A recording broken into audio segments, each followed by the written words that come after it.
kembali lagi dengan Bu Cynthia di media pembelajaran bahasa Indonesia. Oke, kali ini kita akan membahas langkah-langkah menulis cerpen. Sebelum itu, Ibu tanya terlebih dahulu, apakah kalian sudah pernah membaca cerpen? Atau kalian pernah menulis cerpen? Kalau belum, kita simak materi berikut ini supaya kalian bisa aktif ya menulis cerpen. Oke. Sebelumnya, Ibu akan membacakan terlebih dahulu media pembelajaran ini akan belajar tentang KD 4.9, mengkonstruksi sebuah cerpen dengan memperhatikan unsur-unsur pembangun cerpen. Dengan media ini, tujuannya adalah siswa atau seorang bisa merancang kerangka cerita pendek berdasarkan gambar yang dipilih dengan memperhatikan unsur-unsur pembangun cerpen. Dan tujuan yang kedua adalah menyusun cerita pendek berdasarkan kerangka yang dibuat dengan memperhatikan unsur-unsur pembangun cerita pendek.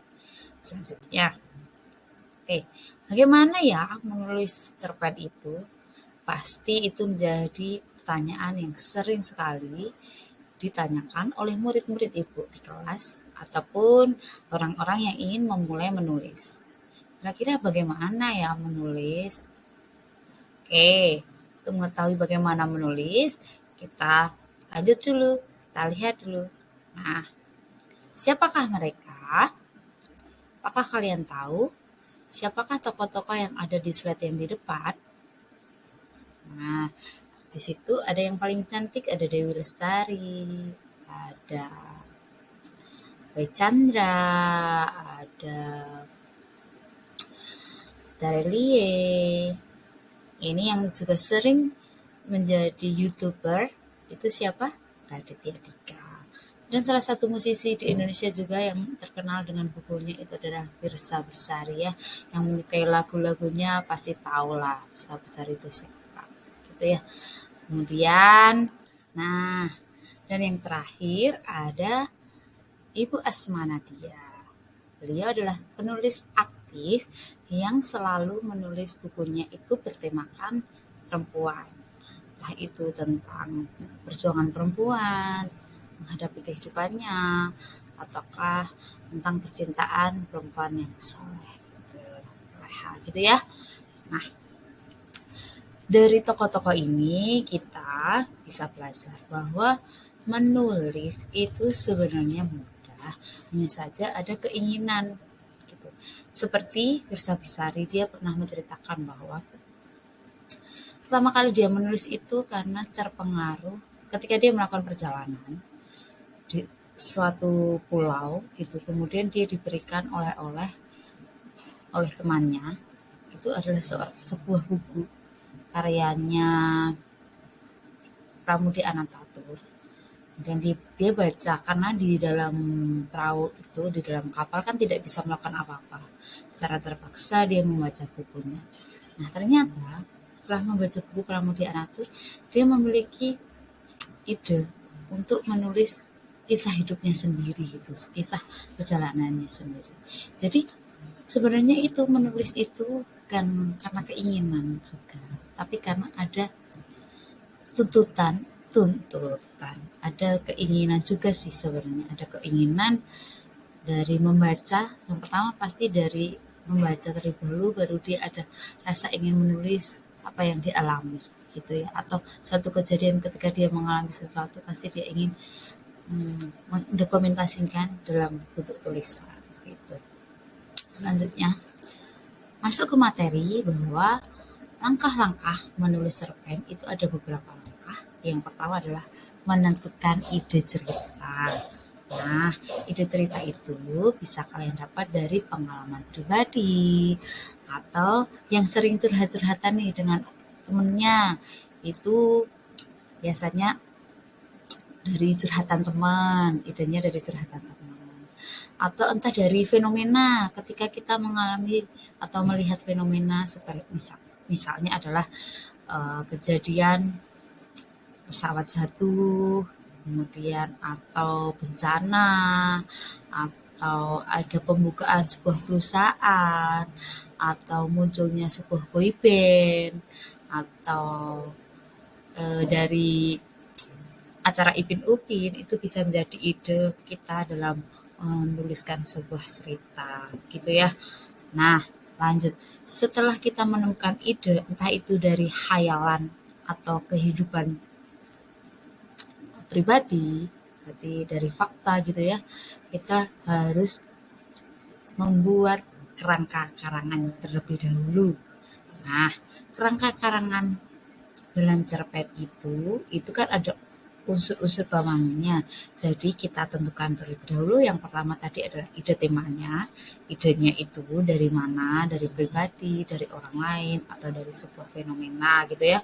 Kemudian kita rancang alur atau plotnya. Alurnya misalnya kalau sebuah percintaan itu atau percintaannya itu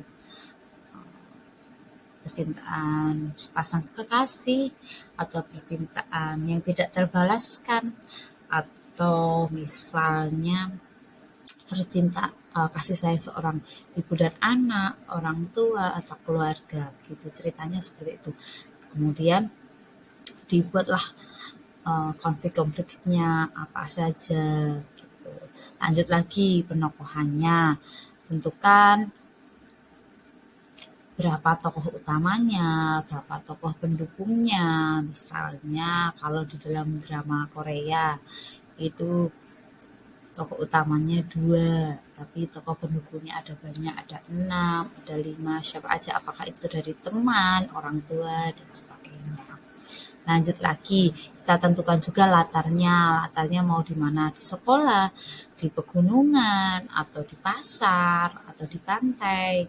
Terus waktunya mau kapan? Mau sore, pagi, malam. Menegangkan, itu kita tulis terlebih dahulu, kita rancang seperti apa.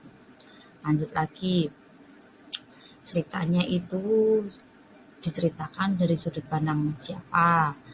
Orang lain ataukah dari diri sendiri, mau menggunakan kata aku atau kata dia gitu ya. Atau selanjutnya, nah ini paling penting, dalam sebuah cerita itu pasti ada pesan yang bisa kalian ambil. Berarti amanatnya itu apa, itu ditentukan di awal ketika kalian ingin membuat cerpen, membuat kerangka karangannya dulu. Berarti yang utama sebenarnya adalah amanatnya, pesan apa sih yang akan kalian berikan kepada pembaca gitu ya. Oke, setelah kalian membuat kerangka karangan, langkah selanjutnya adalah mengembangkan kerangka karangan menjadi cerita yang utuh. Nah, setelah kalian rencanakan tadi ceritanya seperti apa, alur kisah awalnya, awal, tengah, akhir gitu ya. Kemudian tokohnya siapa aja, kalian kembangkan menjadi cerita utuh. Lebih fokus ke tokohnya, sifatnya seperti apa, kejadiannya mau di mana, saat apa, itu ya dikembangkan menjadi sebuah cerita yang utuh dari awal sampai akhir. Selanjutnya, ketika sudah merangkai menjadi sebuah cerita yang utuh, berilah judul pada karangan, khususnya judul yang menarik. Kenapa? Supaya pembaca tertarik untuk membaca karangan kalian.